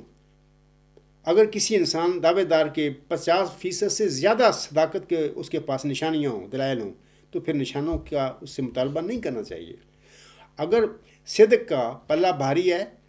تو اس مدعی کے دعوے کو ماننے میں کوئی حرج نہیں ہے۔ یہ مطلب کہ ہر انسان اپنا دیکھ سکتا ہے، مدعی کے دعویٰ ہوتا ہے، مثلا میرا دعویٰ ہے تو الغلام.com پر میرے خطابات اور لیکچر، آرٹیکل، کتابیں سب موجود ہے۔ وہاں پر اگر کوئی سنجیدگی سے متقی پڑھے گا تو اس کو پتہ لگ جائے گا فوری کہ یہ بندہ، اس کا جو دعوے دار ہے، اس کا سچائی کا پلڑا بھاری ہے یا کذب کا پلڑا بھاری ہے، اس کو معلوم ہو جائے گا۔ باقی مانا نہ مانا ہر انسان کا اپنا کام ہے۔ اب خاکسار سامعین اور اپنے احمدی بہنوں بھائیوں اور بزرگوں کو بتانا چاہتا ہے کہ حضرت مرزا غلام احمد علیہ السلام نے اپنے دعوی امام مہدی و مسیح موعود کے لیے کون سے معیار یا قرائن کا ذکر فرمایا ہوا ہے، اب ہم اس کو دیکھتے ہیں۔ تو میں آپ سے کہنا چاہتا ہوں کہ حضور صاحب نے اپنی کتاب جو آئینہ کمالات اسلام ہے، روحانی خزائن، جلد 5 صفحہ 340 سے 348 تک اپنی صدق، اپنی سچائی کے 5 معیاروں یا 5 قرائن کا ذکر کیا ہوا ہے۔ آپ میں نے حوالہ دے دیا ہے، تفصیل میں نہیں، لیکچر میں اتنا وقت ہی نہیں ہے کہ میں ہر معیار پہ ڈسکس کروں، بتاؤں آپ لوگوں کو کھول کے، میں صرف حوالے دے رہا ہوں۔ آگے میں بتاتا ہوں، یہ حوالہ ہے روحانی خزائن، جلد 5 صفحہ 340 تا 348، مضمون نمبر 88 خاکسار کا نشان چاہیے، اس کا عنوان ہے۔ اس کے صفحات نمبر 3 تا 6 پر حضور صاحب کے میں نے ان 5 قرائن کا ذکر کیا ہوا ہے، آپ دیکھیں وہاں پر۔ میں یہاں پر بڑے خلاصتاً بتا دیتا ہوں۔ قرینہ نمبر 1 حدیث مجددین حضور صاحب نے اپنی صداقت کے حق میں پیش کی ہے۔ قرینہ نمبر 2 واحد مدعی مسیح موعود ہونا، یہ انہوں نے قرینہ اپنا صداقت کا دوسرا پیش کیا ہے۔ تیسرا بعض اہل اللہ کی گواہیاں انہوں نے اپنی صداقت کے حق میں پیش کی ہیں۔ کرینہ نمبر 4 حق کا روب، یہ انہوں نے حضور سامنے اپنے کرینہ نمبر 4 کے طور پر اس حق کے روب کو پیش کیا ہے۔ آج یہی بھی میرا بھی معاملہ یہی ہے۔ الحمدللہ ثم الحمدللہ، میں عام سادہ احمدی بہنوں بھائیوں بزرگوں کو بتا دیتا ہوں کہ یہ نام نہاد جو خلاف بنے برتے ہیں بلائے قادیان کے کڑبینچ، یہ بھی ان کے پیٹ پرست مولوی بھی، ان کے ارباب و اختیار بھی، ان کے زیالے بھی، سارے خدا کی قسم منجوں کے تھلے بڑھ گئے۔ یہ حق کا روب ہے۔ یہی مرزا غلام صاحب نے اپنی صداقت کا یہ کرینہ پیش کیا تھا اس زمانے میں۔ یہ پڑھ لیں آئینہ کمالات اسلام، یہی معاملہ میرا ہے۔ مخالفین مجھ پر بدزبانی کرتے ہیں، مجھے اور میرے خاندان کو اور میرے ساتھیوں کو گالیاں نکالتے ہیں، سب بک بک کرتے ہیں، لیکن سارے مدینہ تھلے بڑھ کے بیٹھے ہیں، میدان سے باہر آ کے میرا سامنا کرنے کے لیے کوئی بھی تیار نہیں۔ 5واں کرینہ حضور صاحب نے اپنی سچائی کے یہ بتایا ہے الہامی علوم میں غلبہ۔ میرا بھی یہی دعویٰ ہے، اور میں یہی کہتا ہوں کہ وہ ایسا علم دیا گیا مجھے اور بذریعہ الہام اور وہی دیا مجھے کہ ان کو پتہ ہے ان نام نیاز خلیفوں کو بھی ہمارا حال کیا ہوگا جب اس کے سامنے ہم میدان میں اتر جائیں گے، تو وہاں پر تو پھر ہماری تو خیر نہیں، ان کو پتہ ہے۔ لیکن ظاہر ہے کہ گدی بنائی ہے، مذہبی اقدار گدی، اور اس کو مرزا بشیر الدین محمود اور اس کی نسل اس سے فائدہ اٹھا رہی ہے، مین وہی ہیں۔ آگے نازل شاذل مولوی شوری بنے، ان کو بھی کافی ملتا ہے، وہ بھی اس گدی سے کافی وہ فائدے لیتے ہیں۔ بس وہ ایک دنیاوی اقتدار یا دنیاوی جاہ و حشم یا دنیاوی مفادات ان لوگوں کے رستے میں ہیں، جو یہ عاجز میرے دعوے پر غور و فکر کرنے کے لیے تیار نہیں، یا جھوٹ کو چھوڑنے کے لیے تیار نہیں۔ پتہ لگ چکا ہے ان کو میری سچائی کا، وہی وجہ ہے نا، کوئی نکلتے کیوں نہیں، سامنا کیوں نہیں کرتے، یہ وجہ ہے۔ تو یہ 5 کرینے ہیں حضور صاحب نے جو پیش کیے ہیں، یا معیار کہہ لیں۔ خاکسار نے سامعین کرام اپنی صداقت کے حوالے سے حضور صاحب کے بیان فرمودہ معیاروں یا قرائن سے مزید 5 زیادہ قرائن یا مزید معیار اپنی سچائی کے حق میں بتائے ہوئے ہیں۔ یعنی خاکسار نے کل 10 معیاروں کا یا 10 قرائن کا ذکر کیا ہے۔ اسی مضمون نمبر 88 یعنی 88 میں صفحات جو ہیں 7 تا 9 جو ہیں 88 جو مضمون ہے اس کے ہم پڑھ لیں وہاں پر۔ مثلا 5 کے علاوہ خاکسار نے Kareena number 6، Kareena number 7، Kareena number 8، Kareena number 9 اور کرینہ نمبر 10 یہ خاکسار نے مزید اپنی صداقت کے حوالے سے میں نے بیان کیے ہوئے ہیں۔ لیکن اس سے کوئی یہ نہ مراد سمجھے کہ مرزا غلام صاحب نے 5 قرائن اپنی صداقت دی ہے، میں 10 دے رہا ہوں، تو یا جو بھی میں کر رہا ہوں، مرزا غلام صاحب خدا کی قسم کھا کر کہتا ہوں کہ میرے اندر ہیں، میں ان کا وہ مود عصا ہوں جس کے متعلق مرزا طاہر نے کہا یہ دعائی ہی کہتا موضع کے عصا ساحروں کے مقابل بنا دہا۔ یہ موسیٰ علیہ السلام کے وقت پر عصا کی بات کی ہے۔ آج بھی دیکھنا مرد حق کی دعا سحر کی ناگنوں کو نگل جائے گی۔ مرد حق کی دعا، مرزا غلام صاحب کو بھی 2 عصا دیے گئے تھے۔ ایک وہ عصا تھا جس کے منہ پر لکھا تھا دعا کا مستجاب، تیری دعا مقبول ہے، تو وہ ذکی غلام و نشان رحمت ہے۔ تو میں آپ سے کہتا ہوں کہ میں تو مرزا غلام صاحب کے ہاتھ میں ہوں عصا۔ بعض لوگ کہتے ہیں نا کہ آپ نیکی خدا پر بات کریں، یہ کریں وہ کریں، میں پھر ان کو کہتا ہوں کہ میں تو مرزا غلام صاحب کے ہاتھوں میں ہوں۔ اب جس طرح وہ چلا رہے ہیں تو میں تو مجبور ہوں، میں تو کچھ کر نہیں سکتا اور چیز، بھلے کتنی بھی خواہش رکھتا ہوں کہ یہ کام کروں وہ کروں، یہ کام جلدی مکمل ہو جائے یہ کر لوں، نہیں، جو مرزا غلام صاحب چاہتے ہیں وہ مجھ سے کروا رہے ہیں۔ ان کے ہاتھ میں ایک عصا ہے، وہ اس کو حرکت دے رہے ہیں۔ میری تو کوئی حیثیت نہیں ان کے آگے، وہ میری روحانی ماں ہیں، انہوں نے مجھے زندگی دی، ان کی دعا کی قبولیت کا نتیجہ ہوں میں، یہ اللہ کا فضل ہے مجھ پر، میری کوئی حیثیت نہیں ہے اس میں۔ ٹھیک ہے، میں نے 10 قرائن بیان کی ہیں، تو یہ سارا فضل فیض ان کی وجہ سے ملا مجھے، محمد عربی سسم کی وجہ سے ملا مجھے۔ اولا وہ میرے آقا ہیں، وہ سورج ہیں، سچائی کے سراجن منیرہ ہیں، اور دوسرے نمبر پر محمد مریم ہے، جن کی دعائیں اس عجز کو زمین سے اٹھا کر آسمان پر لے گئی۔ سارا کچھ دیکھا میں نے، اور اس کے بعد پھر نیچے زمین پر خدا تعالیٰ مجھے لے کے آیا کہ اب محمد مریم نے کہا کہ اب وہ دین اسلام کی فتح اور غلبے کی جنگ لڑ، اور تو وہ لڑ رہا ہوں، پہلے تو گھر والے ٹھیک کر رہا ہوں نا، پہلے وہ نہیں ٹھیک ہونے کے لیے تیار، تو انشاءاللہ تعالیٰ باقی عالم اسلام اور باقی دنیا جو بعد کی بات ہے۔ تو یہ 10 قرائن میں نے پیش کی ہیں، آپ وہاں سے پڑھ لیں میری کتاب سے، جو مضمون نمبر 88 ہے، اس کا صفحہ نمبر 7 سے 9 تک۔ اب سوال ہے کہ خاکسار کے دعویٰ مئو ذکی غلام مسیح الزماں مئو مجدد صدی 5 دام ہونے کے لیے نشانات کون کون سے ہیں سامعین کرام؟ میں بڑا مختصر کیونکہ وقت نہیں ہے میرے پاس، تو میں آپ لوگوں کو بتا دیتا ہوں کہ یہ بھی خاکسار کا مضمون نمبر 88 ہے، وہاں پر میں نے بڑا تفصیل کے ساتھ ان باتوں کا ذکر کیا ہو، نشانوں کو آپ وہاں سے پڑھ لینا، میں صرف یہاں پر حوالے دوں گا آپ لوگوں کے آگے کیونکہ ٹائم نہیں ہے۔ میں چاہتا ہوں کہ لیکچر زیادہ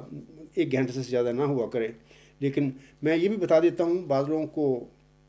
یہ ہوگا شاید کہ جمبا صاحب سمندر کو دریا کو کوزے میں بند نہیں کرتے، بعض لوگوں میں صلاحیت ہوتی ہے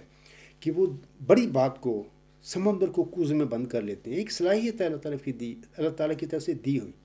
میں یہاں پر سامعین کو کہتا ہوں، سب اپنے جو میرے ساتھ محبت رکھتے ہیں یا جڑے میرے مخالف بھی ہیں ان کو بھی کہوں گا، میں بڑی عاجزی سے یہ کہتا ہوں کہ دیکھیں سامعین کرام شاید اس قسم کی صلاحیت سے محروم ہے، اور میری کوشش ہوتی ہے کہ میں اپنا لیکچر یا خطبہ گھنٹے تک ہی رکھوں یا گھنٹے سے بھی کم کروں، لیکن جو مضمون شروع ہو جاتا ہے وہ اتنا پھیلا ہوا ہوتا ہے،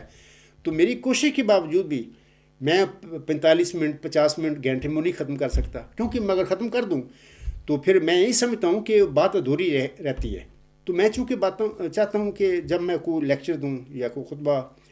پڑھوں تو بات مکمل ہونی چاہیے سامعین کے آگے، تاکہ ان کو تشنگی نہ رہے اس موضوع پہ جس پہ میں لیکچر دیتا ہوں یا خطبہ دیتا ہوں۔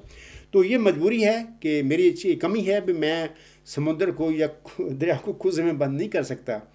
اگر کسی شخص کے ذہن میں یہ سوال ہے تو آپ کو پھر اللہ تعالیٰ نے معمور کیوں کیا؟ یہ اللہ کا فیصلہ ہے۔ آپ اللہ سے پوچھیں کہ ایسا انسان جس میں یہ صلاحیت نہیں تھی کہ وہ سمندر کو یا دریا کو کوزے میں بند کرتا، تو ایسے آپ بندے کو آپ نے کیوں معمور فرما دیا؟ یہ اس کا معاملہ ہے۔ تو کریں شکوہ، جو لوگ زیادہ ذہین ہیں مجھ سے بہت زیادہ ہیں، بہت زیادہ، وہ کہیں اللہ تعالیٰ سے کہ اے اللہ تعالیٰ تم نے عبدالغفار کو کیوں بنا دیا؟ تو بال انشاءاللہ جب آپ تقویٰ سے بات کریں گے اللہ سے، آپ کو وہ ایسا جواب دے گا، پھر آپ کی منہ بند ہو جائے گا۔ میں ان کا پھر حوالہ دیتا ہوں ان نشانوں کا۔ یہاں پر پہلا جو ہے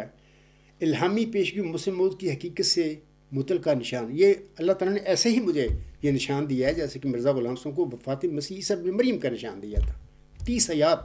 ایسے ہی الہامی پیشگی مسلم موعود کی حقیقت مجھ پر ظاہر کر دی، ایک نشان ہے۔ یہ مضمون نمبر 88 صفحہ نمبر 13 پر یہ ذکر ملتا ہے۔ دوسرا نشان خسوف و کسوف کا نشان ہے، یہ مضمون نمبر 88 صفحہ نمبر 22 پر یہ نشان ہے۔ کل بھی میں نے جو لیکچر دیا تھا اس میں ذکر کیا تھا، آج پھر میں بتا دیتا ہوں ضمنی طور پر کہ 1 صدی قبل 1894 میں کسوف و کسوف کا نشان جو الہی عاصم کی حدیث کے مطابق، آپ کی فرمودہ کے مطابق ظاہر ہوا تھا۔ حضرت مرزا غلام احمد صاحب کے متعلق جو یہ نشان ظاہر ہوا تھا، خسوف چاند گرہن 13 رمضان المبارک 1311 ہجری بامطابق 21 مارچ 1894۔ کسوف یعنی سورج گرہن 28 رمضان المبارک 1311 بامطابق 6 اپریل 1894۔ اسی طرح یہ خسوف و کسوف کا جو نشان ہے امریکہ میں 1895 میں ظاہر ہوا تھا۔ تو آج اس کے دعویٰ کے بعد 2003 میں یہ نشان ظاہر ہوا آسمان پر۔ اللہ تعالیٰ نے ظاہر کیا تو ہوا نا، اگر اللہ نہ چاہے تو کیسے ہو سکتی ہے؟ آسم کی فرمودہ کے مطابق کیسے وہ آسمانی نشان ظاہر ہو جائے؟ ظاہر اللہ چاہتا ہے، اللہ کرتا ہے، اللہ حکم دیتا ہے آسمان اور زمین کو یہ جو ہو جائے تو ہو جاتا ہے۔ تو وہ اس طرح ہے کہ خاکسار کے دعویٰ کے بعد اور کسوف یعنی چاند گرہن 13 رمضان المبارک 1424 ہجری بامطابق 8 نومبر 2003، اور کسوف یعنی سورج گرہن 28 رمضان المبارک 1424 ہجری بامطابق 23 نومبر 2003۔ بالکل ان دنوں میں پاکستان میں تھا، خاکسار نے کل بھی اپنے خود لیکچر میں بتایا تھا۔ تو یہ اللہ کے نشان ہے، مطلب کہ اللہ تعالیٰ اپنے نشانوں کو ایسے نہیں ظاہر کر دیا کرتا، اس کی مقصد ہوتا ہے۔ اور آسم سے سچا انسان کون دنیا میں ہو سکتا ہے؟ اللہ تعالیٰ نے یہ سب باتیں اللہ تعالیٰ سے خبر پا کر بتائی ہوئی ہیں امت کو، تو ظاہر ہے کہ جو اللہ تعالیٰ سے خبر پا کر آسم میں بتائی ہوئی تو وہ اپنے وقت پر اللہ تعالیٰ ظاہر کرتا ہے، کیونکہ اللہ تعالیٰ سب سے زیادہ نبی پاک سے محبت کرنے والا، اس سے پیار کرنے والا ہے۔ تو یہ میں نے بتا دیا آپ لوگوں کو۔ آج بھی دوسرا جو نشان میں نے ذکر کیا ہے آپ لوگوں کے آگے کہ وہ خسوف و کسوف کا نشان مضمون نمبر 88 صفحہ 22 پر ہے۔ وہ تیسرا جو نشان ہے سقراطی نیکی، یعنی ایریٹے، اصل لفظ ہے یونانی لفظ جو ہے وہ ایریٹے ہے، جس کا انگلش ترجمہ کیا گیا ہے ورچو۔ یہاں پر بھی تھوڑا سا اختلاف ہے، بعض لوگ اس سے کچھ اور مراد لیتے ہیں، لیکن زیادہ تر اسی پہ اتفاق ہے کہ یہ جو ورچو ہے، نیکی اردو میں کہتے ہیں، لفظ نیکی ہے، یا اردو میں خیر کا لفظ بھی آتا ہے، یہ انہی معنوں میں ایریٹے جو لفظ ہے یونانی، یہ اس کے معنی یہی بنتا ہے۔ تو میں بتا رہا تھا سقراطی نیکی کے تصور یعنی کنسیپٹ آف ورچو کا انکشاف اس عاجز پر ہوا۔ تو یہ ابھی میں تھوڑا سا پہلے بتا بھی دیا ہے کہ یہ دلائل علمیہ ہیں اس عاجز کے دعویٰ موضوع ذکی غلام مسیح عظمیٰ کی سپورٹ میں۔ یہ مضمون نمبر 88 صفحہ 23 پر آپ کو وہاں پر پڑھ سکتے ہیں۔ اسی طرح چوتھا جو نشان ہے علم و معرفت میں کمال، مضمون نمبر 88 صفحہ 26۔ میں صرف حوالے دے رہا ہوں۔ مرزا غلام صاحب نے اللہ تعالیٰ سے خبر پا کر فرمایا ہے تجلیات الہیہ میں کہ میرے فرقہ کے لوگ علم اور معرفت میں اس قدر کمال حاصل کریں گے کہ وہ اپنی سچائی کے نور، دلائل اور نشانے کے نور سے سب کا منہ بند کر دیں گے۔ یہ اصل میں یہ جو پیش گوئی ہے مرزا غلام صاحب نے کی، وہ اپنے ذکی غلام نشان رحمت کے متعلق کی ہوئی ہے، کیونکہ اسی کے متعلق اللہ تعالیٰ فرماتا ہے نا کہ وہ سخت ذہین و فہیم ہوگا اور دل کا حلیم، اور علوم ظاہری و باطنی سے پر کیا جائے گا، اور وہ 3 کو 4 کرنے والا ہوگا۔ بریکٹ میں حضور صاحب لکھتے ہیں، اس کی معنی سمجھ میں نہیں ہے۔ دوشنبہ ہے مبارک دوشنبہ، فرزان دل بند گرامی ارجمند، مظہر الاول والآخر مظہر الحق والعلا کان اللہ نزل من السماء۔ تو یہ ساری علم سے متعلقہ نشانیاں ہیں، علامتیں ہیں، اس بندے پر اللہ تعالیٰ ظاہر ہوگا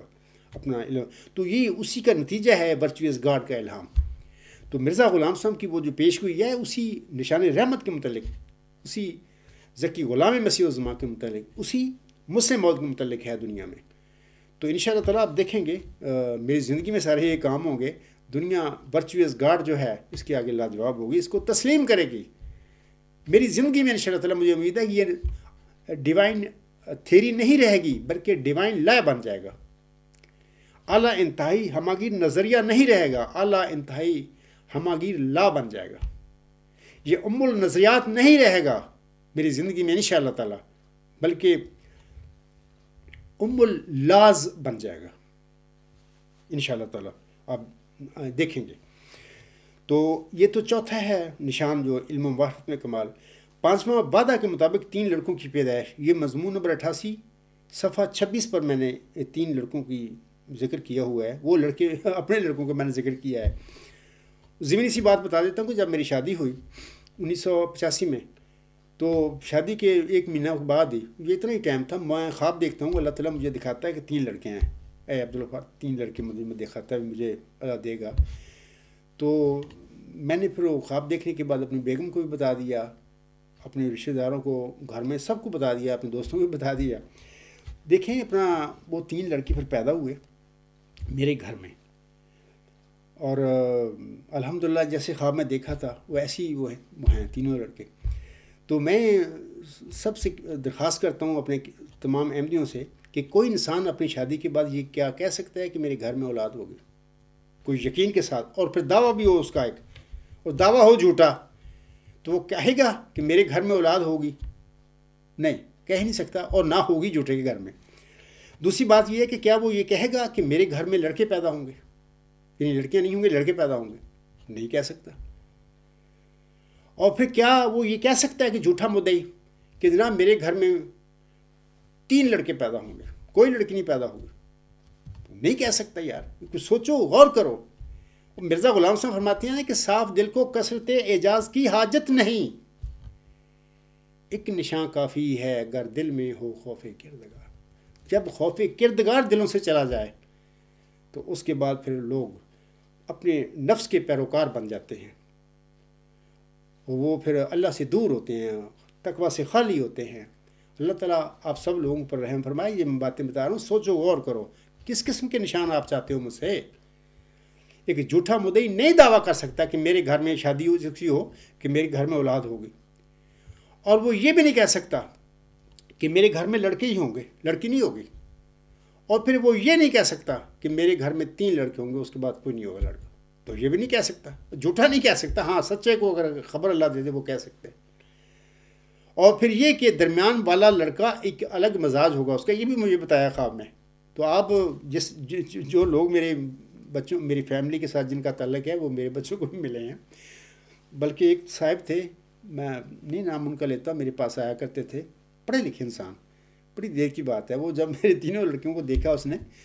تو اکثر مجھے پیار سے کہا کرتا تھا کہ یار تیرا جو درمیان والا بیٹا وہ تو کہ طوفان ہے وہ لفظ اس کا ہے یار مجھے دیا ہوا ہے، باقی دو لڑکے تھے، بڑا بھی اور چھوٹا بھی، اس کو نہیں انہوں نے کہا، تو اس کو متعلق کہا درمیان والے لڑکے متعلق یار غفار تیرا یہ بیٹا طوفان ہے کہا، لیکن باہر وہ الحمدللہ بڑا، اب وہ بچپن کی باتیں ہیں اس کی طوفانی والی، اب وہ بڑا بہت عاجز انسان آج کل ہے، جو لوگ ملتے ہیں اس میرے بیچی کو تینوں کو ملتے ہیں وہ جانتے ہیں، تو الحمدللہ آج کل وہ اسٹویب رائٹر بن چکا ہے، اپنا پریکٹس کرتا ہے، جاب بھی کرتا ہے، تو الحمدللہ بڑا بیٹا ہے وہ ڈاکٹر ذیشان غفار، وہ فل پروفیسر ہے، اور پارڈر بارن یونیورسٹی میں وہاں پر وہ پڑھاتا ہے، اور چھوٹا ڈاکٹر جو ہے وہ کاشف غفار، وہ بھی ڈاکٹر فارمیسی ہے، وہ بھی فائزر فرما میں کام کرتا ہے پریب بک میں، تو الحمدللہ میں یہ تحدیث نعمت کے طور پر آپ لوگوں کو بتا رہا ہوں کہ ایک جھوٹا انسان ہو اور وہ اپنے پاس سے خواب بنا لے اور کہے کہ اللہ تعالیٰ نے مجھے بتایا کہ 3 بیٹے ہوں گے تیرے، وہ نہیں کہہ سکتا، نہیں اللہ دے گا اس کو، اور پھر یہ بھی ساتھ ساتھ کہے بھی لڑکیاں نہیں ہوں گی بیٹے ہی ہوں گے، نہیں کہہ سکتا، اور پھر 3 بیٹوں میں سے ایسی کیفیت ہوگی کہ درمیان والا تھوڑا سا الگ مزاج رکھتا ہوگا، وہ نہیں کہہ سکتا یار، بندہ سوچو غور کرو، تو الحمدللہ اللہ تعالیٰ نے اولاد بھی دی، اور اولاد اپنے فضل سے، میں نے تو اس کو نہیں پڑھایا لکھایا زیادہ کیونکہ میں جرمن نہیں جانتا، تو ایک رول ماڈل انہوں نے میرے اپنے گھر میں دیکھا، اپنی ماں اور اپنے باپ کو دیکھا کہ کیسی وہ زندگی گزارتے ہیں، تو اتنا اثر اس پر ہوا ان پر کہ لوگ جو ہیں کیل میں رہنے والے غیر اندھی لوگ مثالیں دیتے ہیں میرے بچوں کی، اور اکثر میری بیگم سے بھی کہا کرتے ہیں کہ آپ کے لڑکے ایسے ہیں کہ کسی لڑکی کا ان کے ساتھ پھرنا تو درکنار کہ اس کا دوست ہونا، وہ جرمن لڑکا ان کے ساتھ کبھی نہیں ہم نے دیکھا، وہ تینوں بھائی ہوتے ہیں یا 2 ہوتے ہیں یا اکیلے چلا جا رہا ہوتا ہے، لیکن کوئی نہیں اس کے ساتھ، کوئی جرمن لڑکا یا لڑکی اس کے ساتھ نہیں ہوتے، تو یہ اللہ کا فضل ہے، اس میں میری کوئی بڑائی نہیں ہے، میں تحدیث نعمت کے طور پر چونکہ وہ نشانوں کی بات چل رہی ہے میں بتا رہا ہوں لوگوں کو کہ یہ اللہ کا فضل ہوتا ہے، نیک اولاد کا ملنا یہ اللہ کا احسان ہوتا ہے کسی بھی بندے پر، میری دعا ہے کہ اللہ تعالیٰ سب دنیا میں جو لوگ ہیں اللہ کے بندے ہیں ان کو اللہ تعالیٰ اولادیں بھی دے اور نیک دے، اور ان کو پڑھائے، اچھے پڑھ جائیں، اور ماں باپ کی آنکھوں کی ٹھنڈک اللہ ان سب کو بنائے، جیسے کہ اللہ نے میرے بچوں کو میری آنکھوں کی ٹھنڈک بنا دی ہے، تو اور پھر یہ بھی دعا ہے کہ اے اللہ تعالیٰ ہمارے بچوں کو متقیوں کا امام بنانا، میں سب کے لیے دعا کرتا ہوں کہ اے اللہ سب جو انسان ہیں نیک انسان ہے بطور خاص سب کے بچوں کو ان کی آنکھوں کی ٹھنڈک بھی بنا، متقیوں کا امام بھی بنا۔ اچھا 6واں نشان جو ہے وہ ایک لڑکے کی اعجازی پیدائش، یہ مضمون نمبر 88 صفحہ 27 پر ہے اس کا ذکر، تو جلسہ سالانہ انگلستان کے موقع پر 18 اپریل 2014 کے دن سوال و جواب حصہ اول کے 29 منٹ 12 سیکنڈ پر خاکسار نے اسی نشان کا ذکر کیا ہوا ہے، سامعین کرام وہاں سے اس نشان کی تفصیل سن سکتے ہیں، alghulam.com پر یہ جو میرے سوال جواب ہیں 2018 کے وہاں پہ UK کے جلسہ سالانہ کے لگے ہوئے وہاں پہ سن لینا۔ اس طرح مضمون نمبر 121 ایک لڑکے کی اعجازی پیدائش کا واقعہ، یہ alghulam.com پر یہ مضمون ہے، یا پڑھیں تفصیل وہاں پہ، میں تو ٹائم نہیں ہے میرے پاس۔ نیوز نمبر 148 اس کا عنوان ہے قدرت خداوندی سے اشیاء نیت سے ہست ہو جاتی ہیں، تو یہ جو واقعہ بھی اس طرح ہوا، تفصیل تو ٹائم ہی نہیں میرے پاس، تو ایسے ہی ہوا تھا، پھر اللہ تعالیٰ نے پڑھیں وہاں پہ میرے وہ سنیں سوال جواب میں بھی، تو یہ معاملہ اللہ لڑکی سے لڑکا کیسے بن گیا، تو میں نے اس وقت کہا تھا، پھر یہ سلسلہ پڑھیں میں نے بتا دیا تھا کہ یہ جو میں نے پیش گوئی یا ایک خواب کے دیکھنے کے بعد میں نے اپنے حمزلفظ سے کہا تھا کہ ایسے اللہ آپ کو لڑکا دے گا، یہ لمبی کہانی ہے، بڑے مخالفین جو بھاگتے پھر رہے ہیں اور ڈاکٹر ڈھونڈتے پھر رہے ہیں جرمنی میں، حالانکہ یہاں پر جرمنی کا سسٹم ایسا ہے، یا بلکہ پورے یورپ کا ادھر ویسٹ میں فرام آرٹس اس کو کہتے ہیں، یعنی عورتوں کے جو ڈاکٹر ہوتے ہیں انگلش میں پتہ نہیں کیا کہتے ہیں، لیڈی ڈاکٹر ہے جو بھی ہے، وہ اتنے مصروف ہوتے ہیں، اتنے ان کے ہوتے ہیں لوگ کہ ان کو تو پتہ ہی نہیں ہوتا، یعنی ایک ڈاکٹر، اور ویسے دنیا دار ٹائپ لوگ ہوتے ہیں، ان کو مذہبی نہیں ہوتے، تو ان کو تو 6 مہینے بعد پتہ نہیں ہوتا کون کون سا مریض میرے پاس آیا تھا، کون کون سی عورت میرے پاس آئی تھی، تو اور میں نے اس کا دیکھا تھا اور پوری اس کا پریگننسی کا میرے علم میں رہی تھی، کوئی پتہ نہیں ہوتا ان کو.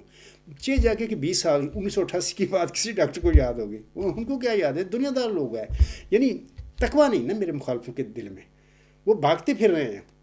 نہیں کوئی اتوں کڈو، کوئی چیز، کوئی اتوں نقطہ کڈو. بھائی میں تھوڑا پھر نصیحت کراں گا، میری مخالفت نہ تھوڑا کچھ نہیں بننا. تسی اپنی آخرت برباد نہ کرو اور اپنے آپ نو اللہ کے حوالے کرو، تقویٰ پیدا کرو. جب میں اس نشان کے حوالے سے، ایک لڑکی کی اعزازی پیدائش کے حوالے سے میں حلف اٹھاتا ہوں ممبر رسوس میں کھڑے ہو کر، اور میرا ہم زلف جس کے گھر میں یہ بچہ پیدا ہوا وہ حلف اٹھاتا ہے، تو تمہیں یار اس حلف پر کیوں اعتبار نہیں ہے؟ کوئی جھوٹا حلف اٹھا سکتا ہے؟ تو میں نے ضمنی بتا دیتا ہوں کہ جب وہ ڈاکٹر نے 3 دفعہ کہا ان کے گھر جو پیدائش ہونی تھی کہ یہ لڑکی پیدا ہوگی، تو میں نے پھر یقین کریں میں خدا کی قسم کھا کر کہہ رہا ہوں آپ لوگوں کو کہ ایسی ہوا. پھر میں نے اللہ سے التجا کیا ہے اللہ کہ تو نے تو مجھے خواب میں لڑکا دکھایا اور میں نے ان کو لے کے بھیج دیا ہوا ہے. تو وہ ڈاکٹر بار بار وہ لڑکی کہہ رہا ہے. تو اگر وہ لڑکی پیدا ہوئی تو میں سمجھتا ہوں کہ پھر میں اپنے نقطہ نظر پر نظر ثانی کر لوں، میں سمجھوں کہ یہ باتیں میری نفس سے ہیں، تیری طرف سے نہیں. لیکن اگر میں سچا موعود ذکی غلام مسیح الزماں ہوں اور باقی جو میں نے دیکھا خواب میں تیری جناب تو نے دکھایا تو میں نے دیکھا، تو پھر اے میرے خدا، اے قدرتوں والے خدا، اے کن فیکون کی زبردست طاقتوں کے مالک خدا، تو اگر وہ لڑکی بھی ہے جیسے ڈاکٹر کہتے ہیں تو جب وہ پیدا ہو تو وہ لڑکا پیدا ہو، تب میں یقین کروں گا کہ ہے اللہ باقی باؤ ذکی غلام مسیح الزماں. تو مخالفوں کو میں کہوں گا کہ اتنا نہ آزمائیں اس صادق کو اور اتنی نہ کم کریں. اللہ آپ پر، اپنے آپ پر رحم کرے. میں تو آپ پر رحم کر رہا ہوں، بتا رہا ہوں کھول کے. اللہ تعالیٰ آپ پر رحم کرے اور آپ کو عقل اور فہم دے. تو یہ باتیں ہیں. میں آج پھر گمنام سوال کنندہ جو ہے اپنی ای میل کے آخر پر لکھا ہے، اب جب میں نے شروع میں پڑھی ہے وہ لکھتا ہے، اور اگر کوئی نشان دکھانا ہو تو ای میل کا جواب دیجیے گا، اور اگر صرف جماعت احمدیہ یا ان کے خلیفے پر صرف تنقید کرنی ہے تو ای میل کا جواب بے مقصد اور فضول ہوگا. آپ کے جواب کا انتظار رہے گا. جزاک اللہ. اگر جواب با مقصد ہوا، پھر وہ کہہ رہا ہے با مقصد، یعنی تیری پسندہ جواب ہوئے تو پھر تو ٹھیک ہے. اگر جواب قرآن کریم کے مطابق، حدیث صحیح کے مطابق، عقل کے مطابق وہ تمہیں پسند نہیں آئے گا. وہ کہتا ہے اگر جواب با مقصد ہو تو نام بھی بتاؤں گا اور پتہ بھی. یہ 2014 کا میں نے آرٹیکل لکھا ہوا ہے. اس کی آخر پہ ڈیٹ جو ہے وہ پڑھ لیں سامعین سارے. 6 جون 2014 میں نے ڈیٹ ڈالی ہوئی ہے. میں کہوں گا یہاں پر کہ اگر موصوف جنہوں نے یہ ای میل لکھی تھی، آج تک انہوں نے مجھے نام لکھ کر نہیں بھیجا اپنے وعدے کے مطابق. انہوں نے وعدہ کی ہوا لیکن نام 6-7 سال ہو گئے ہیں، انہوں نے نام نہیں لکھ کر بھیجا. میں کون ہوں؟ اگر وہ زندہ ہیں دنیا میں یہ کہتا ہوں، اگر وہ میرے لیکچر سنیں اور زندہ بھی ہوں، اگر وہ دنیا میں زندہ ہیں اور وہ خاکسار کا یہ لیکچر سنیں تو انہیں چاہیے کہ وہ اپنے وعدہ کے مطابق خاکسار کو اپنے نام سے مطلع کر دیں. جزاکم اللہ واسن الجزا. میں یہ کہوں گا بھی کون تھے تم. تو میں سمجھتا ہوں آگے میں پھر اسی پہ اپنا لیکچر ختم کرتا ہوں، میرے پاس وقت نہیں ہے. آخر پہ عزیز عرشی ملک کا ایک خوبصورت قطع اپنے مخالفین یعنی نام نہاد خلیفہ یعنی بلائک اعظم کے کھٹ پینٹ جو ہیں، پیٹ پرست مولوی اور جعلی جو ہیں، مجھ سے آئے دن بد زبانی کرتے ہیں، میں ان کے نظر کرتا ہوں. عزیزی عرشی ملک صاحبہ کا ایک قطع، وہ فرماتی ہیں افکار ان کے مزمل سوچیں علیل ہیں، افکار ان کے مزمحل سوچیں علیل ہیں، بڑھ بڑھ کے بولتی ہیں مگر بے دلیل ہے. بے خوف جن کے دل ہیں زبانیں طویل ہیں، بے خوف جن کے دل ہیں زبانیں طویل ہیں، اللہ کی نگاہ میں بندر ذلیل ہے. اللہ تعالیٰ سب سامعین کو سمجھ دے اور فہم دے اور اللہ کی آزمائش نہ کریں، مطلب کہ اللہ سے ڈریں. اللہ کے پاس جانا ہے. جس کی آپ مخالفت کرتے پھر رہے ہیں، اگر وہ سچا ہے تو آپ کا کیا بنے گا؟ سوچیں، غور کریں. میں چند دعائیں پڑھ کر اپنا یہ لیکچر ختم کروں گا. رب انی مغلوب فانتصر، رب انی مظلوم فانتصر، رب انی مغلوب فانتصر فصاحبهم تسحیقا، رب انصرنی علی القوم المفسدین، رب انصرنی علی القوم الفاسقین، رب انصرنی علی القوم الکافرین. اے مہربان اور اے زبردست طاقتوں والے خدا، ایک کرشمہ اپنی قدرت کا دکھا تجھ کو سب قدرت ہے اے رب الورا۔ حق پرستی کا مٹا جاتا ہے نام، بطور خاص قبرستانی جماعت میں تو ہے ہی نہیں نا حق پرستی، وہاں پر بت پرستی ہے۔ حق پرستی کا مٹا جاتا ہے نام، ایک نشان دکھلا کہ ہو حجت تمام۔ والحمدللہ والصلاۃ والسلام علی رسولہ محمد المصطفیٰ افضل الرسل و خیر الورا، سیدنا و سید کل ما فی الارض والسماء وما علینا الا البلاغ وآخر الدعوانا ان الحمد للہ رب العالمین۔ فالحمد للہ اولا و آخرا و ظاہرا و باطنا، هو مولانا نعم المولا و نعم النصیر و نعم الوکیل۔